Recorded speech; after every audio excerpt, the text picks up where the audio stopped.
Mission Assassin d'Aurélie Château-Martin et Jonathan Lhuillier.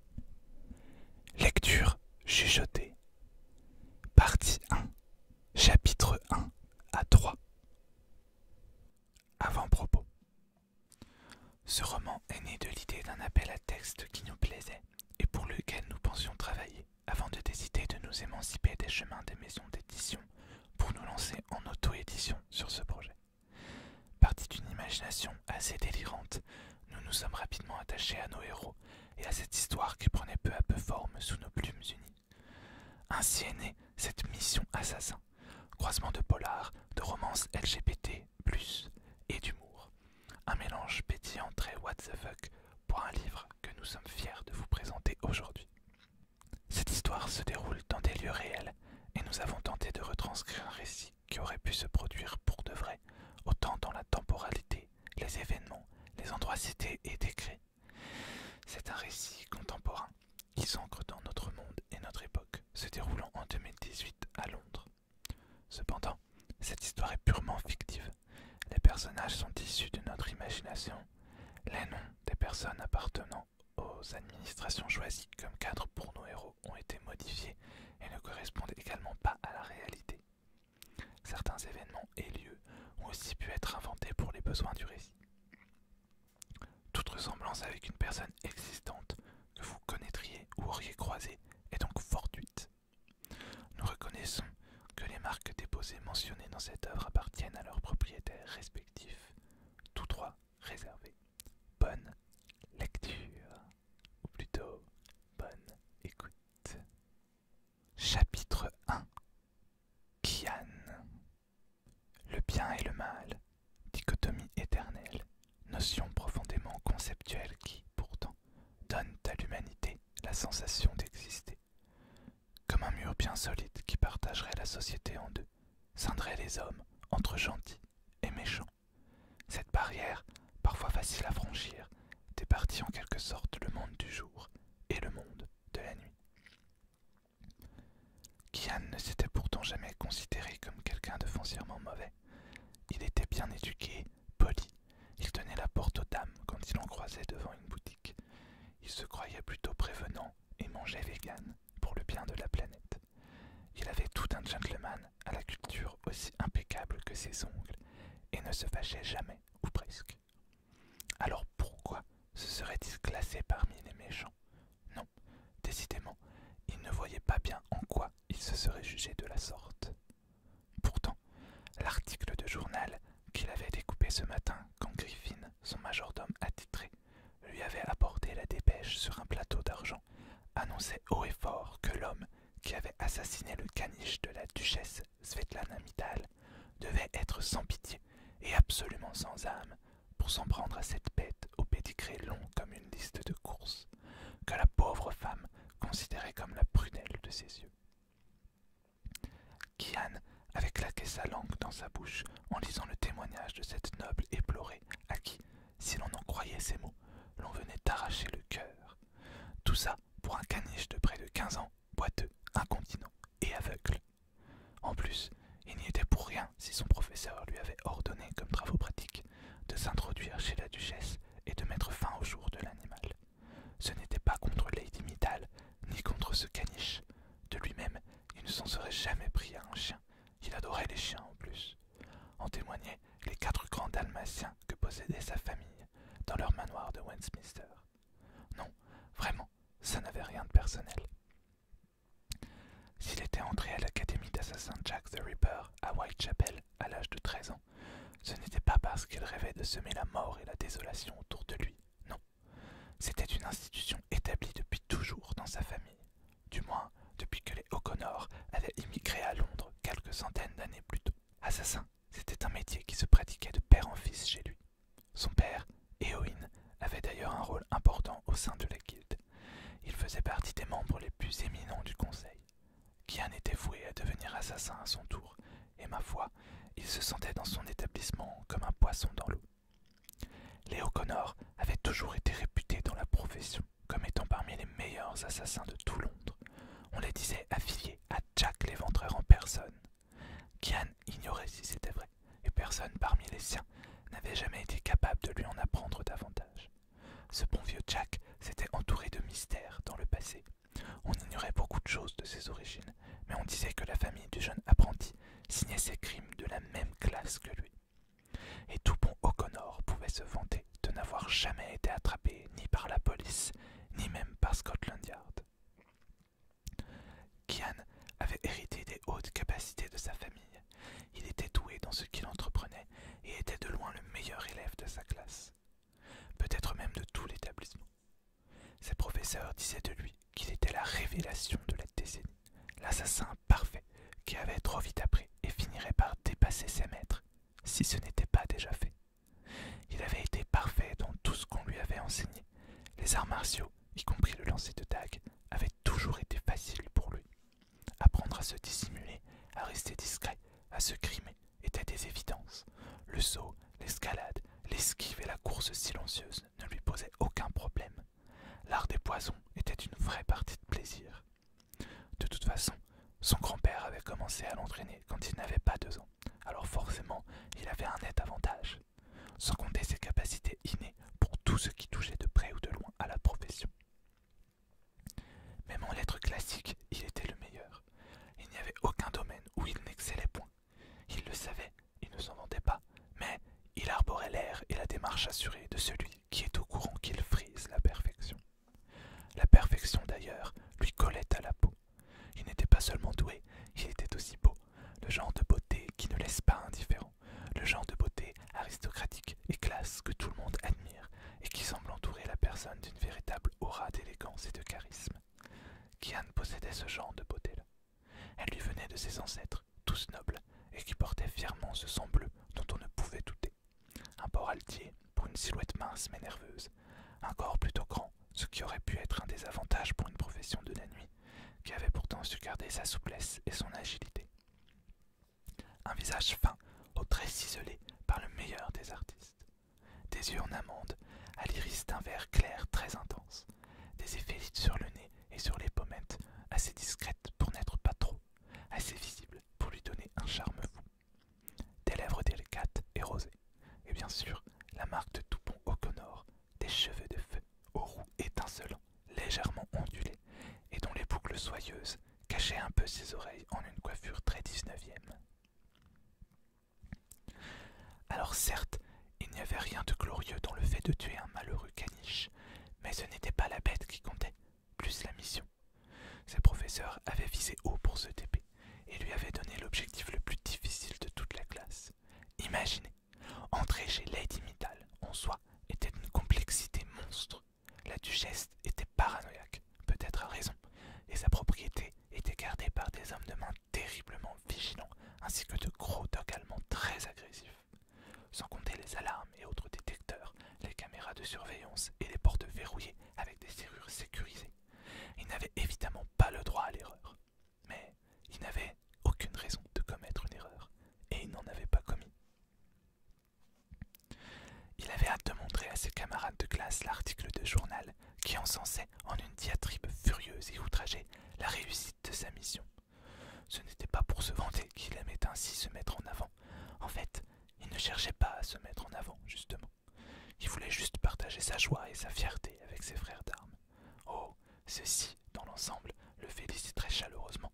Kian était devenu une sorte de mythe, un dieu vivant que la plupart des élèves de l'académie admiraient profondément. Seulement, lui, ce n'était pas son fan club qui l'intéressait. Il aimait leur amitié et leur louange, mais ils en faisaient trop, tous. Il n'aurait eu qu'eux, il aurait fait profil bas et aurait cessé d'exhiber ses prouesses. Oui, vraiment, si Ashvin n'avait pas existé, il aurait sans doute été moins exubérant au sujet de ses propres exploits. Il aurait préféré n'être qu'un élève parmi tant d'autres, même s'il serait toujours le meilleur de fait. Mais pour les beaux yeux d'Ashvin, il avait envie de briller, d'étinceler, d'éblouir, d'aveugler même, juste pour obtenir des regards à défaut de son enthousiasme. Et des regards, ça, il en avait droit à des centaines, tous les jours. Des frustrés, des dégoûtés, des rageurs, des haineux, des méprisants, des noirs et des remplis d'éclairs. Mais au moins, Ashvin faisait-il cas de sa présence. Il aurait préféré se sentir apprécié par lui. Cependant, il ne perdait pas espoir. Autre particularité de la famille O'Connor, on ne se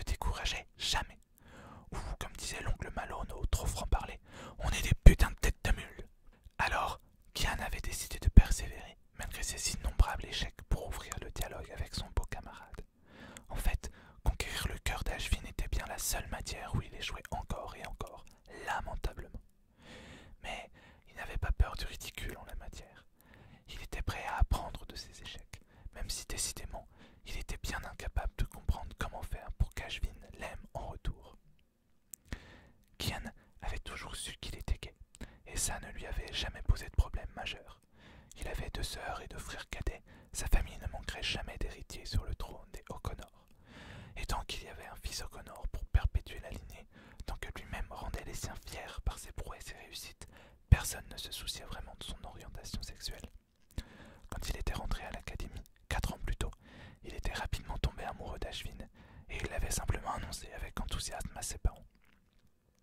Ceux-ci n'avaient rien trouvé d'autre à redire qu'un bon, tant que tu travailles correctement et que tu excelles en toute matière. Or, Kian excellait vraiment en toute matière. Aussi, le sujet avait-il été clos. Ce qui l'avait d'abord attiré chez Ashvin avait été ses nombreuses bourdes. L'adolescent avait une tendance à la maladresse, ce qui était très embarrassant quand on souhaitait devenir assassin. Cela avait éveillé l'intérêt de Kian, qui s'était mis à l'observer de plus en plus fréquemment. Il avait été fasciné par l'humeur souvent sombre de son camarade.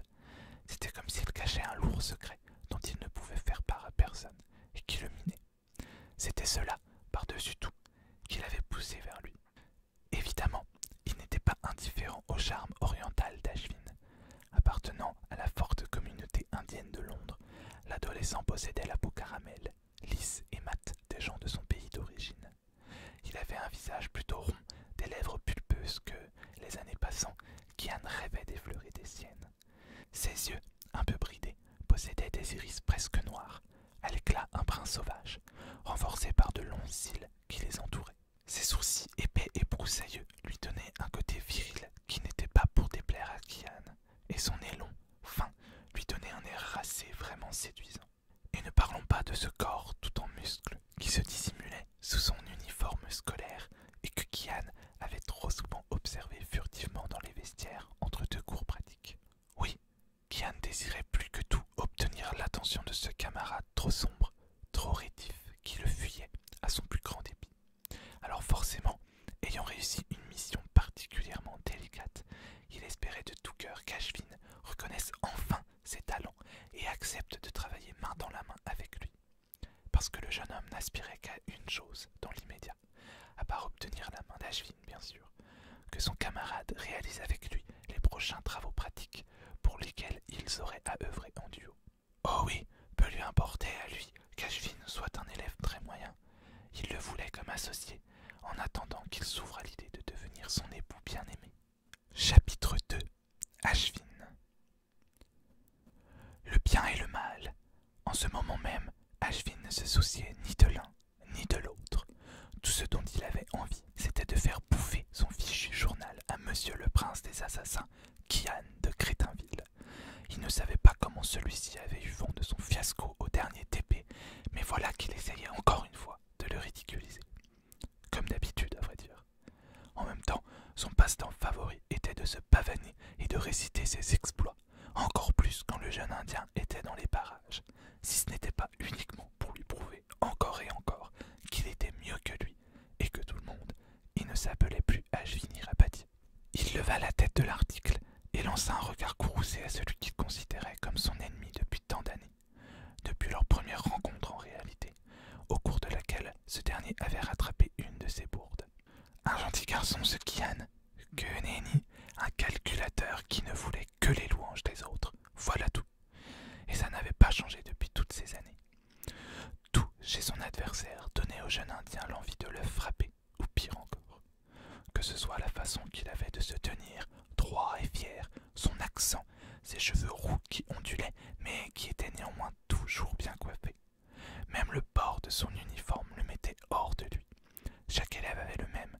Il paraissait pourtant différent sur ce Ken parfait qui semblait ensorceler toutes les Barbies de l'école. Et des Barbies, filles ou garçons, il n'en manquait pas. C'était comme s'il y avait toujours quelqu'un avec lui pour l'admirer. On aurait dit des groupies devant un dieu du rock. Évidemment, et en plus de tout, Kian était grand, bien bâti et plutôt canon, sans compter qu'il excellait dans tout ce qu'il entreprenait, que ce soit dans les domaines physiques ou intellectuels. Bref, Ashvin avait déjà élaboré tout un tas de scénarios pour que ce petit prétentieux finisse 6 pieds sous terre. La jalousie n'avait pourtant presque rien à voir là-dedans. C'était plutôt de l'injustice que ressentait Ashvin. Comment accepter que ce beau gosse bien né n'ait aucun effort à faire pour tout réussir, alors que lui travaillait d'arrache-pied pour n'obtenir qu'à peine la moitié des mêmes résultats. En témoignait la dernière mission qu'on lui avait confiée pour ce stupide TP. Assassiner un vieux caniche à moitié aveugle, quelle rigolade! Surtout que sa famille, pleine de connaissances, avait bien dû lui donner un coup de main pour pénétrer dans la maison de sa cible. Ashvin, lui, n'avait même pas réussi à atteindre son objectif. Il avait pourtant passé une semaine entière à préparer le terrain, faire des recherches, s'entraîner, étudier les plans du zoo dans lequel il trouverait sa proie. Et pourtant, il avait réussi à se retrouver, lui-même ne savait pas comment, dans un terrarium dans lequel un imbécile de serpent lui avait mordu le derrière. Cette dernière pensée lui rappela la douleur et le ramena à la réalité. Réalité dans laquelle Kian se tenait devant lui, tout sourire. Pourquoi ce débile profond se sentait-il toujours obligé de lui sourire de cette façon? À bien y réfléchir, Serpent ou Kian, il ne savait pas lequel des deux était le pire. Alors, et toi, ta mission s'est bien passée? Osa lui demander ce dernier. Comme si t'étais pas au courant, aboya Ashvin. Je me rends bien compte que l'on pourrait croire que je sais tout ou presque, mais je t'assure que certaines choses arrivent encore à m'échapper. Je ne suis pas un surhomme, tu sais. Pourquoi ce mec se sentait-il systématiquement obligé de rabaisser les autres, sans même le faire directement? Un vrai fourbe, c'est bien ce qu'il était. Et cette façon de parler comme un livre. Ashvin haussa les yeux au ciel et lui rendit le journal d'un geste sec. Il allait lui envoyer une pique acerbe quand le professeur entra dans la pièce. Chacun des élèves se leva et se tut en attendant l'ordre de se rasseoir. Mr. Finnegan adorait tellement voir ses élèves se pétrifier sur place en sa présence qu'il prenait toujours un temps fou avant de les autoriser à s'installer enfin. L'homme était le vrai cliché ambulant du vieil anglais portant des vestes en tweed et dont le flegme caractéristique ne le quittait jamais. Comme vous le savez, les derniers travaux pratiques qui vous ont été confiés n'étaient qu'une mise en bouche pour vous permettre de débloquer une épreuve bien plus importante qui pourrait vous faire remarquer auprès du proviseur de la guilde elle-même. Évidemment, et comme tout le monde s'y attendait, Kian est celui qui aura su se démarquer bien plus que les autres. Et voilà, si même les professeurs s'y mettaient, la fin devait être proche. Ashvin ne put s'empêcher de lever à nouveau les yeux au ciel et de soupirer, ce que Mr. Finnegan aperçut immédiatement. J'aurais aimé pouvoir dire qu'il fut le seul à bénéficier d'un article dans le journal, mais une sombre histoire d'intrusion ratée dans un zoo, en plus de nous ridiculiser, vient s'ajouter à la longue liste des exploits de notre cher Ashvin. Certains osèrent de légers rires que le professeur laissa passer. Ashvin, lui, fut obligé de se mordre la lèvre inférieure pour ne pas répondre, ce qui aurait certainement empiré les choses. Kian, qui se trouvait dos à lui, eut l'audace de se retourner légèrement pour le regarder, l'air presque attristé. Mais quel hypocrite! Ça devait lui demander beaucoup d'efforts de ne pas rire comme tous les autres. Dans tous les cas, et comme vous le savez aussi, la prochaine étape se fera en binôme. Kian, comme vous avez excellé au dernier TP, vous aurez l'honneur de pouvoir choisir votre partenaire. Mais attention, veillez à bien rêver Ashvin, le coupa Kian, jetant un froid de plusieurs secondes dans la salle. Je vous demande pardon, s'étouffa le professeur en reprenant ses esprits. Ashvin, je veux Ashvin. Il se retourna à nouveau pour faire face au jeune Indien et lui offrit un immense sourire que ce dernier ne parvint pas à déchiffrer. Voulait-il encore se moquer de lui et prouver à quel point il était le meilleur et lui un poulet dont tout le monde avait honte dans cette fichue école? Ashvin ne put s'empêcher de regarder Kian avec la plus grande des incompréhensions. Confus et dépassé par cette demande inattendue, le jeune Indien dut se concentrer de toutes ses forces pour ne pas laisser sa mâchoire se détacher devant le jeune homme, qui semblait soudain être le plus heureux du monde. Vraiment, cette journée ne faisait qu'empirer. Chapitre 3. Kian. Ça lui avait semblé tellement logique de demander Ashvin comme partenaire dans le crime que Kian avait littéralement hurlé son nom. Autour de lui, le silence s'était fait. Surpris, pour ne pas dire choqué. Ashvin était sans doute la dernière personne que les autres élèves, autant que le vieux Mr. Finnegan, l'intéressait d'ailleurs, le fixait comme s'il était devenu fou, avec un mélange de stupeur pétrifiée et de méfiance suprême. Il avait l'air de se demander si Kian avait viré cinglé, s'il était devenu maso, ou bien s'il se moquait de lui. Il fallait le dire, Ashvin était tout sauf doué pour l'art de l'assassinat, mais Kian avait confiance en ses capacités, parce qu'il avait, à force de l'observer, remarqué que sa maladresse et ses échecs venaient plus souvent de son manque de confiance en lui et de son inattention chronique que d'une réelle gaucherie. Et puis, même s'il avait été aussi nul que tout le monde le pensait, le jeune O'Connor l'aimait sincèrement. Il voulait passer du temps avec lui. Alors, il se moquait bien de savoir s'il était doué ou pas dans son propre art. Il était prêt à assumer ses erreurs, prêt à les rattraper au besoin, tant qu'il pouvait être près d'Ashvin. « Kian, est-ce que tout va bien ?» lui demanda son professeur, qui semblait croire qu'il était tombé sur la tête. « Oui, monsieur, tout va très bien, » répondit le jeune homme en lui offrant un sourire éclatant. « J'ai très hâte de réaliser nos prochains travaux pratiques avec Ashvin. » Mr. Finnegan lui lança un regard désespéré, que Kian ignora royalement, avant de se tourner vers Ashvin dans un soupir contrit. « Ashvin, vous allez donc travailler de concert avec Kian ?» Celui-ci parut se tendre comme un chat sauvage sur lequel on aurait balancé un seau d'eau. Il ouvrit la bouche pour répondre, son visage crispé par une colère que le jeune O'Connor ne comprenait pas, quand le professeur le coupa d'une voix tranchante. « J'espère que vous mesurez votre chance et votre honneur. Je vous prie de ne pas nous décevoir cette fois-ci. Je détesterais avoir à rendre des comptes à Sir O'Connor. » Il parlait évidemment du père de Kian, qui, l'apprenti assassin le savait, serait furieux si son fils, à cause de l'inattention d'un de ses camarades, venait à se retrouver mis aux arrêts auprès des forces de l'ordre. Pour le coup, les protestations qui semblaient prêtes à jaillir de la bouche grande ouverte d'Ashvin moururent sur ses lèvres, qu'il pinça dans une moue dépitée.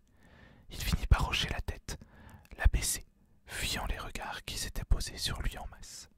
« Très bien, monsieur, je ferai au mieux pour que le petit prince n'ait pas à subir de mes bourdes. » Il avait prononcé ce dernier mot avec un mépris cinglant, qui déçut profondément Kian. Pourquoi Ashvin ne se réjouissait-il pas de travailler de concert avec lui? Ça allait être merveilleux, il le savait, il pouvait le sentir. Ils allaient pouvoir enfin se rapprocher, et Kian en profiterait pour lui déclarer sa flamme et le regard assassin d'Ashvin le coupa dans son idylle intérieure. Il y avait peut-être un peu de travail à faire pour le courtiser avant qu'il n'accepte de l'épouser. Il lui renvoya un sourire éclatant qui ne lui valut en retour qu'une grimace de dégoût.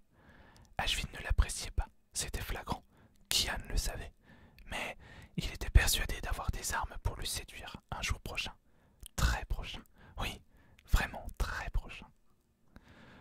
Dans la classe, d'autres duos se formaient, et Mr. Finnegan les notait sur son cahier d'un geste nerveux, ses yeux revenant parfois, transpercés d'éclairs meurtriers, le pauvre Ashvin qui se dandinait sur sa chaise, l'air très mal à l'aise. Kian aurait pu avoir pitié pour lui, s'il n'avait pas sauté de joie intérieure. Il était si heureux de pouvoir réaliser cette future mission avec son camarade, qu'il était bien incapable d'éprouver de la compassion pour son dépit si visible. Enfin, le professeur abattit sèchement sur le bureau de Kian un dossier noir, sur lequel était peinte, à l'encre rubis, une longue dague posée en travers d'un plan à l'ancienne, couleur argent, de Whitechapel, parsemé de taches pourpres, le symbole de l'Académie Jack the Ripper, rappelant les origines glorieuses de l'établissement le plus prestigieux de toute l'Angleterre, sans doute même de l'Europe. « Voilà votre ordre de mission !» dit-il d'une voix qui sonnait furieuse. « Vous avez 2 semaines pour le réaliser. Tâchez de réussir !» Il avait dit ce dernier mot d'un ton furieux qui fit relever les yeux de Kian vers lui. Le visage de l'enseignant était profondément agacé, clairement. Mais pourquoi?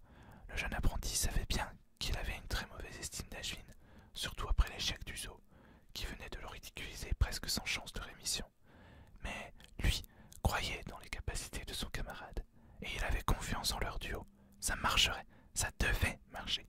Ashvin, venez vous asseoir à côté de Kian afin de prendre connaissance de votre objectif, grommela Mr. Finnegan sans grand enthousiasme. Manque d'enthousiasme qu'Ashvin partageait apparemment avec lui, puisque celui-ci hésita à se lever, n'obtempéra que pour éviter les foudres du vieux professeur et traîna des pieds jusqu'au bureau de Kian, à côté duquel il se laissa littéralement tomber sur une chaise. « Un peu de tenue !» aboya l'enseignant. Seul résultat, Ashvin le fusilla des yeux, se retenant très visiblement de lui servir une réplique bien sentie. Soucieux de détendre l'atmosphère, Kian le gratifia d'un de ses plus beaux sourires avant de pousser le dossier entre deux. « Concentrons-nous sur notre mission. Je suis certain que nous allons nous amuser, lança-t-il joyeusement. « Nous amuser, ouais, c'est ça, grommela Ashvin en repoussant la paperasse vers lui, une moue blasée sur les lèvres. Kian ne se laissa pas démonter par son manque total d'exaltation. Il avait l'habitude de l'humeur morose, pour ne pas dire carrément rétive, de son camarade. Mais il comptait bien percer ses défenses et réussir à atteindre l'objectif que Mr. Finnegan leur avait imposé. Et il ne doutait pas que cet objectif-là serait très élevé. À leurs âges, les meilleurs éléments de la classe recevaient des challenges importants, le but étant de démontrer leurs capacités et de les orienter vers un futur cursus adapté pour leurs 3 dernières années d'études. À 21 ans, les jeunes apprentis seraient totalement lâchés dans la nature après avoir signé le contrat qui les lierait à la guilde et à ses règles très strictes. Parce que oui, être assassin signifiait bel et bien commettre des meurtres. Mais il y avait de nombreux codes à respecter, et tout membre de la guilde pris à défaut subissait le sort consacré à ses propres victimes. Kian avait hâte de prouver à ses confrères qu'il était digne d'entrer dans leur rang, et qu'il honorerait le nom de ses ancêtres. Cependant, il espérait très sincèrement que ce jour-là, il aurait passé l'anneau au doigt d'Ashvin, et tant pis si d'aucuns considéraient pareille alliance comme une vaste fumisterie. Aussi, et malgré la sauvage réprobation qu'il pouvait lire dans les yeux de son camarade, ouvrit-il la chemise, en tirant les quelques feuilles agrafées au millimètre qui constituaient le dossier, ainsi qu'un plan de la ville et un autre, représentant les nombreux tunnels des catacombes Comden. Sans plus se soucier d'Ashvin et de sa mauvaise humeur, il feuilleta le dossier attentivement. Son professionnalisme reprenait le dessus, et avec lui sa concentration. Il possédait un sérieux indéniable quand il s'agissait de prendre en considération chaque élément de ses missions. Son père lui avait souvent répété que le moindre détail comptait, et faisait toute la différence entre un bon et un médiocre assassin. Évidemment, les capacités physiques sont un grand plus, avait-il expliqué avec gravité. Mais un assassin bien renseigné est capable de trouver les faiblesses de ses cibles. Kian suivait les enseignements de son père sans faillir, et il n'avait jamais eu à s'en plaindre, au contraire. C'était ce qui faisait de lui le meilleur de son établissement, ce qui ferait de lui, dans l'avenir, une élite. Oui, il suivrait les pas de son père, et avant lui, de ses glorieux ancêtres. Mais il avait encore à prouver ses capacités, et l'ordre de mission qu'il avait sous les yeux le faisait blêmir atrocement. Jusqu'à présent, on leur avait toujours donné des tâches qu'il considérait comme aisées, même si ses professeurs l'avaient souvent mis à l'épreuve. Tuer un caniche, à ses yeux, n'était pas bien compliqué, quand bien même le dit caniche semblait protégé par une cloche de verre incassable, le tout entouré de pièges à loups et d'un labyrinthe de laser. Ce qu'on leur demandait aujourd'hui était le signe que les examens de fin d'année approchaient, et avec eux, le temps du choix était venu. Réussir ou échouer, de leur mission dépendrait la suite de leur carrière à peine ébauchée. Il lança un regard furtif à son camarade, ne fut pas étonné de le découvrir blanc comme un cadavre déjà refroidi. Cette fois-ci, c'était un homme qu'il devrait assassiner, et pas n'importe quel homme, non, pas un homme du commun, ou simplement un civil sans défense. Cet homme-là était un assassin. Certes, apparemment dénué d'une certaine forme de don, n'empêche qu'a priori, il avait été élevé à bonne école, avant de bifurquer pour trahir la guilde et voir poser sur sa personne le ban suprême. On n'est pas dans la merde, tiens, grommela Ashvin à ses côtés. Et même si Kian aurait très certainement employé d'autres mots pour exprimer pareille idée, il en était arrivé à la même conclusion. Leur duo risquait de devoir travailler d'arrache-pied s'ils ne voulaient pas finir en cure-dent entre les mains de ce Frank Brown, dont la mort venait de leur être assignée.